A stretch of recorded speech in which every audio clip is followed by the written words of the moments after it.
Children good morning.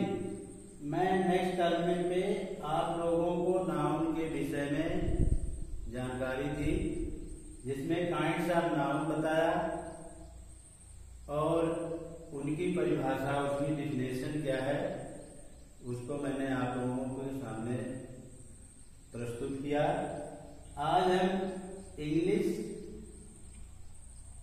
Grammar में noun से संबंधित आपको उन कितने नंबर होते हैं, कितने जेंडर होते हैं और कितने पर्सन होते हैं, इसके विषय में हम आपको जानकारी देंगे।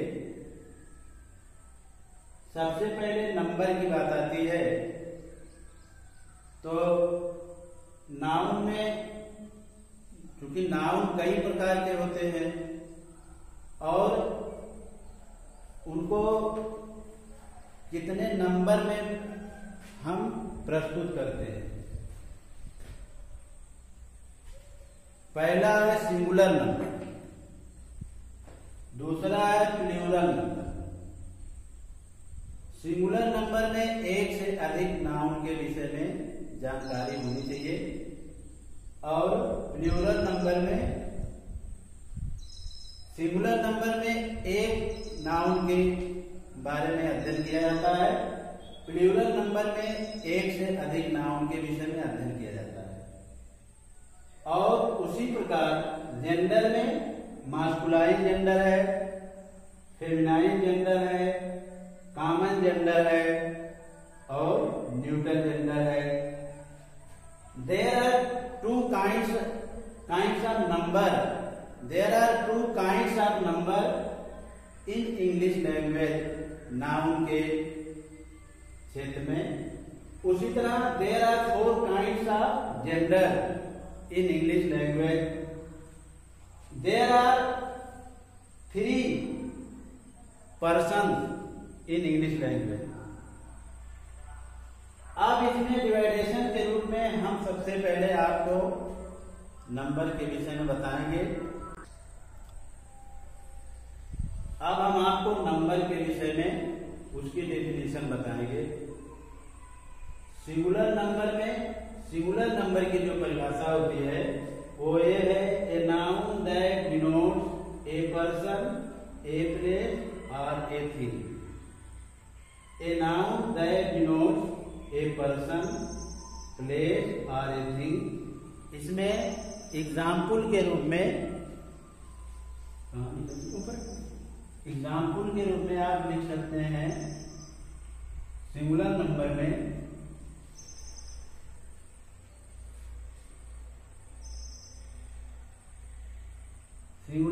में आप लिख सकते हैं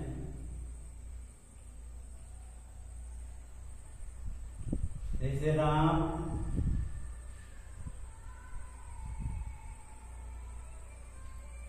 श्याम, बॉय, ETC। और प्लूरल नंबर में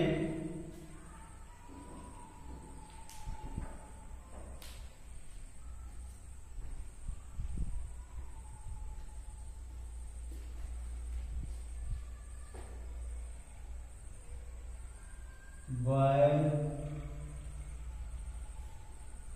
गर्ल, वोमेन,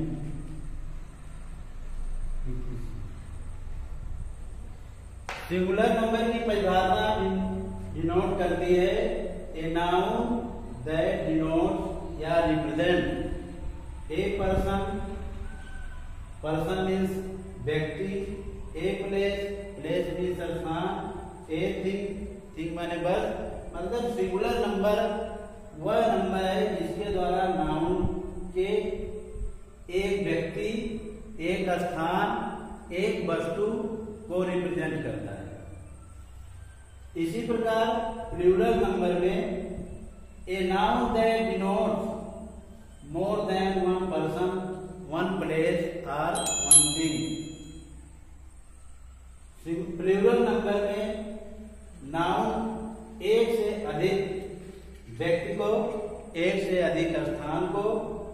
से अधिक प्लेस को, एक से अधिक वस्तु को रिप्रेजेंट करता है। जैसे सिंगुलर नंबर में मैंने एग्जाम्पल के रूप में लिखा Ram, Shyam, boy, girl, etc। और प्लूरल नंबर में बॉय है, गर्ल्स है, वुमेन्स है। प्लेस में भी लिखा जा सकता है, जैसे सिटीज है,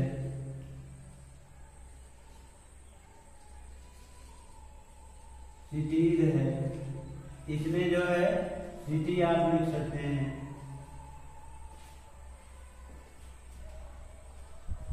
टेबल, इसमें टेबल्स हो जाएगा। तो इस तरह जो है जब एक व्यक्ति, एक स्थान, एक वस्तु का अध्ययन किया जाता है तो वो सिंगुलर नंबर में होता है। एक से अधिक बॉय, एक से अधिक गर्ल्स, एक से अधिक वुमेन, एक से अधिक स्थान, एक से अधिक वस्तुओं का जब अध्ययन किया जाता है तो वो प्लूरल नंबर में आता है। ये noun that denote more than one place, one person और वन थिंग। बच्चों, नंबर के बाद नंबर आता है जेंडर का। जेंडर में हम अध्ययन करते हैं कि कैसे हमें डिफरेंस हो, कैसे हम पता पाएं कि क्या फीमेल है, क्या मेल है और क्या जो है निर्जीव है। तो इसमें हम जो है इसके डिवाइडेशन के आधार पे इसमें मास्कुलाइन जेंडर है। There are 4 kinds of gender. There are 4 kinds of gender in English language. English language में 4 प्रकार के जेंडर का अध्ययन किया गया है, जिसमें पहला है मास्कुलाइन जेंडर। इसकी डेफिनेशन है a noun that denotes a male person. A noun that denotes a male person is known masculine gender. Masculine gender उसे कहते हैं जिसमें हमें किसी पुरुष जाति का बोध हो। वह नाउन या वह संज्ञा जिसमें हमें किसी पुरुष जाति का बोध हो उसे पुल्लिंग या मास्कुलाइन जेंडर कहते हैं। जैसे राम है, श्याम है, मोहन, बॉय, लायन, मतलब ऐसे नाउन का को हम मास्कुलाइन जेंडर में रखेंगे जो पुल्लिंग जाति का बोध करते हैं, जिसमें पुरुष जाति का बोध है। इस तरह से मास्कुलाइन जेंडर की डेफिनेशन हुई। ए noun that denotes a male person, जैसे राम, श्याम, मोहन इत्यादि। सिमिलर फेमिनाइन जेंडर, दूसरा जो इसका नंबर है फेमिनाइन जेंडर में, इस जेंडर में हम स्त्री जाति का बोध का हमें जो है आभास होता है, जिसमें इसकी डेफिनेशन हमने दिया है a noun that denotes A female person. एक फीमेल पर्सन को जिस जेंडर में हम रखते हैं वो फेमिनाइन जेंडर कहलाता है।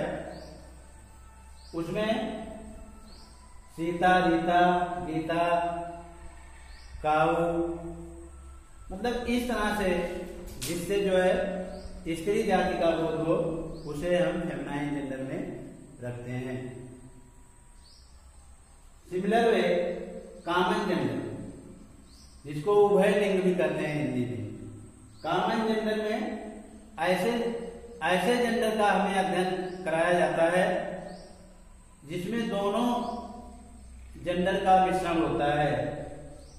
उसमें मास्कुलाइन जेंडर भी हो सकता है और फेमिनाइन जेंडर भी हो सकता है। A noun that denotes a male और ए फीमेल पर्सन, ऐसे पर्सन जिसको उसको पढ़ने से ऐसा आभास हो कि उसमें दोनों लोग होते हैं, जैसे फ्रेंड है, डॉक्टर है, मास्टर है। तो इस तरह से बहुत से आपको जेंडर मिलेंगे जिनको हम दोनों जेंडर में रख सकते हैं और दोनों जेंडर का उदाहरण हम दे सकते हैं। तो कॉमन जेंडर में हम ऐसे जेंडर को, ऐसे पर्सन को रख सकते हैं जो दोनों के प्रतीत होते हैं, दोनों जेंडरों के प्रतीत होते हैं। लास्ट में चौथा है न्यूट्रल जेंडर, जिसमें ए noun that denotes A lifeless thing, जिसमें लाइफलेस थिंग का अध्ययन किया जाता है, जिसमें ऐसे जेंडर का अध्ययन किया जाता है जो न फीमेल हो, न मेल हो और न ही कॉमन हो, मतलब जो लाइफलेस चीजें हो उसको हम न्यूटन जेंडर में रखते हैं। इस तरह से there are 4 kinds of gender in English language, और एक एक करके मैंने आपको डिफिनेशन तथा उसके एग्जाम्पल बताया। बच्चों, जेंडर के बाद पर्सन का नंबर आता है, जिसमें हम नाउन कितने पर्सन होते हैं। जब हम किसी से बातचीत करते हैं तो उसमें कई तरह के कैटेगरी के लोगों से बातचीत होती है। तो ऐसी स्थिति में इंग्लिश भाषा में उनको पर्सन के रूप में डिवाइड किया गया है। There are 3 kinds of person, there are 3 kinds of person in English language. English भाषा में 3 प्रकार के व्यक्तियों का विभाजन किया गया है। फर्स्ट पर्सन में आता है आई एंड वी। फर्स्ट पर्सन वह व्यक्ति होता है जो किसी स्टेटमेंट को बताता है, उस स्टेटमेंट को डिक्लेयर करता है। तो किसी स्टेटमेंट को बताना आई या वी हो सकता है, और किसी स्टेटमेंट को डिस्क्राइब करने का काम किसी के द्वारा किया जाता है जो सेकेंड पर्सन में आता है, और सेकेंड पर्सन को हम यू के रूप में प्रदर्शित करते हैं।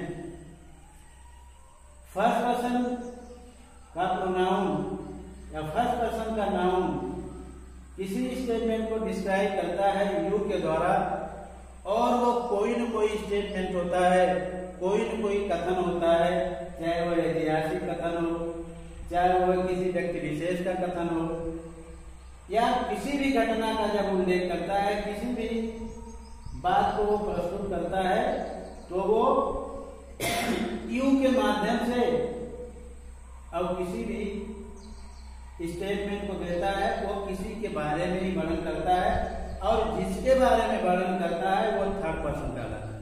तो थर्ड पर्सन में ही, सी, इट, दे, राम, श्याम, मोहन इत्यादि होता है। क्योंकि जब हम किसी से बात करेंगे या तो मोहन के बारे में बात करेंगे, या तो ही के बारे में बात करेंगे, या सी के बारे में बात करेंगे, दे के बारे में बात करेंगे, या किसी घटना के बारे में बात करेंगे, और वो हम बात करेंगे सेकेंड पर्सन से जो यू को रिप्रेजेंट होता है। तो इस तरह से नाउन के केस में, पर्सन के केस में there are 3 kinds of person in English language. English language में 3 तरह के पर्सन होते हैं। फर्स्ट पर्सन में आई वी होता है जो किसी स्टेटमेंट को डिस्क्राइब करता है। सेकेंड पर्सन में यू होता है जो किसी स्टेटमेंट को फर्स्ट पर्सन द्वारा कहे गए किसी स्टेटमेंट को सुनता है, और थर्ड पर्सन होता है जिसके बारे में फर्स्ट पर्सन द्वारा सेकेंड पर्सन को कुछ बातें बताई जाती हैं। धन्यवाद बच्चों, फिर नेक्स्ट टर्म में मिलेंगे। नमस्कार।